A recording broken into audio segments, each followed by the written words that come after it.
बिस्मिल्लाहिर्रहमानिर्रहीम। आज के लेक्चर में हम 11th क्लास मैथ्स चैप्टर 6 की परमुटेशन कम्बिनेशन एंड प्रोबेबिलिटी से कुछ इंपॉर्टेंट MCQ सॉल्व करते हैं इंट्री टेस्ट के लिए। तो 65 नंबर है, इससे पहले हमने 64 सॉल्व की है। FNPR = 840 and NCR = 35। तो R की वैल्यू मालूम कर लें, ठीक है। तो NPR हमारे साथ 840। NPR का फार्मूला क्या है? N factorial divide by N माइनस R pictorial is equal to 840. This is equation first. और NCR का डायरेक्टली मैं फार्मूला लिखता हूँ N factorial divide by N माइनस R factorial into R pictorial is equal to 35. This is equation second. Divide equation first divide by second. तो ये हमारे साथ आ जाएगा N factorial divide by N माइनस R पिक्टोरियल और divide by N factorial divide by N माइनस R factorial into R factorial is equal to 840 divide by 35।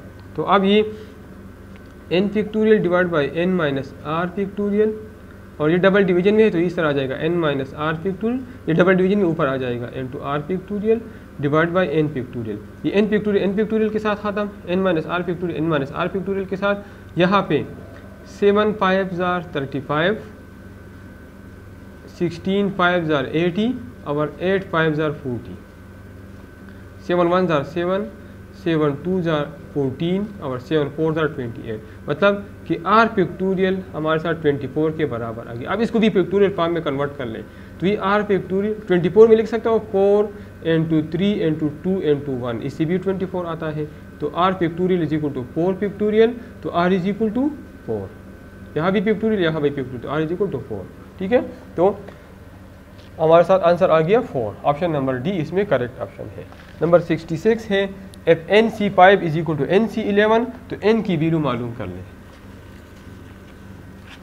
NC5 और NC11 बराबर हो, ठीक है। जब ये बराबर है तो NC5 में फार्मूले में लिखता हूँ N factorial divide by N minus 5 factorial into 5 factorial is equal to NC11 N factorial divide by N minus 11 factorial into 11 factorial, ठीक है।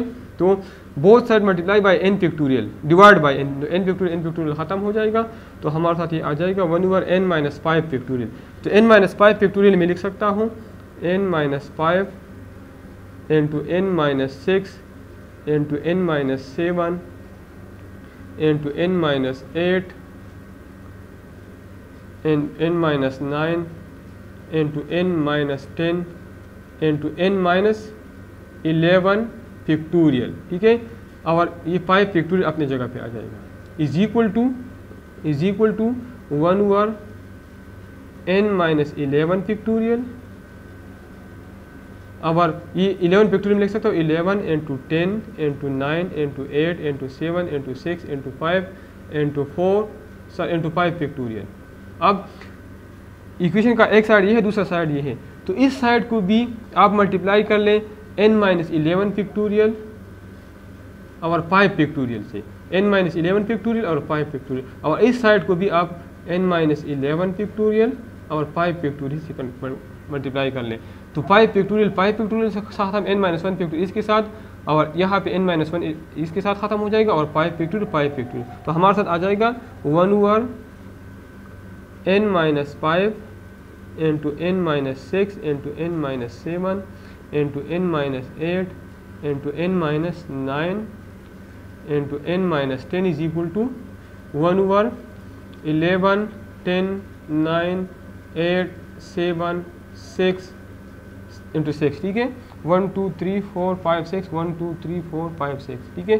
तो अब क्रॉस मल्टीप्लाई करें तो ये 1 के साथ मल्टीप्लाई हो जाएगा। तो n minus 5 into n minus 6 into n minus 7 into n minus 8 into n minus 9 into n minus 10 is equal to 11 into 10 into 9 into 8 into 7 into 6। तो इन सब में ये भी 6 है, ये भी 6 है, इन सब में भी 1 का डिफरेंस है, इसमें भी 1 का डिफरेंस है। इसका मतलब ये है कि n माइनस 5 11 के बराबर है, n माइनस 6 10 के बराबर है, इस तरह n माइनस 7 9 के बराबर है, तो इससे आता है n इज इक्वल टू 11 + 5 16। इस तरह अगर इससे आप n मालूम करते हैं अभी 16 आएगा। अगर तीसरी टर्म से आप मालूम करते हैं, अगर फोर्थ से, अगर फिफ्थ से, अगर आखिरी टर्म से मालूम करते हैं फिर भी 16 आएगा। तो n की वैल्यू हमारे साथ 16 आ गई। ऑप्शन नंबर बी इसमें करेक्ट ऑप्शन है। नंबर 67 है A and B are any two events defined in a sample space, then probability of A minus B। तो इसका फार्मूला है probability of A minus B का है probability of A minus probability of A intersection of B, ये formula है। ठीक है, इसमें option number C correct option है। ठीक है, इसी तरह 68 A and B are independent events, then A union B is equal to। अब इंडिपेंडेंट मतलब जिस तरह हमने कहा म्यूचुअली एक्सक्लूसिव या डिसजॉइंट है। ठीक है, तो इसका फार्मूला हमारे साथ ये है, लेकिन चूंकि इंडिपेंडेंट है तो इंटरसेक्शन ऑफ बी यील्ड 0 होगा। तो इसका आंसर है probability of A plus probability of B. ठीक है, 69 है if S is sample space then probability of खाली set is equal to phi का प्रोबेबिलिटी हमारे साथ 0 होगा। ठीक है, पाई खाली सेट है, इसमें कुछ भी नहीं है, तो इसका प्रोबेबिलिटी 0 होगा।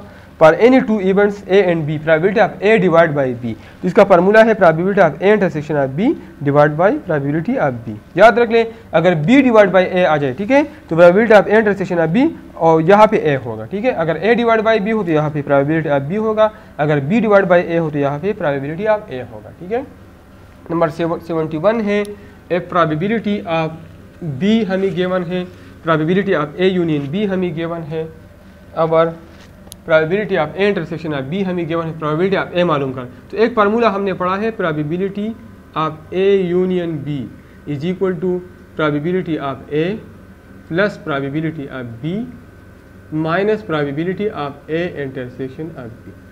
Probability of A union B हमें गिवन है 1/2 है, प्रोबेबिलिटी ऑफ ए मालूम करना है, प्रोबेबिलिटी ऑफ बी हमें गिवन है 1/3 है, minus probability of A intersection of B 1/4 है।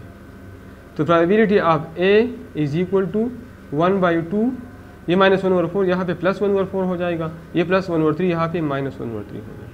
ठीक है, तो इसका एलसीएम ले ले 12, इसका एलसीएम आ जाएगा 12/2 से 6, 6 1 जार 6, 12/4 से 3, 3 1 जार 3, 12/3 से 4, 4 1 जार 4, तो 6 + 3 से 9, 9 - 4 से 5, तो 5/12।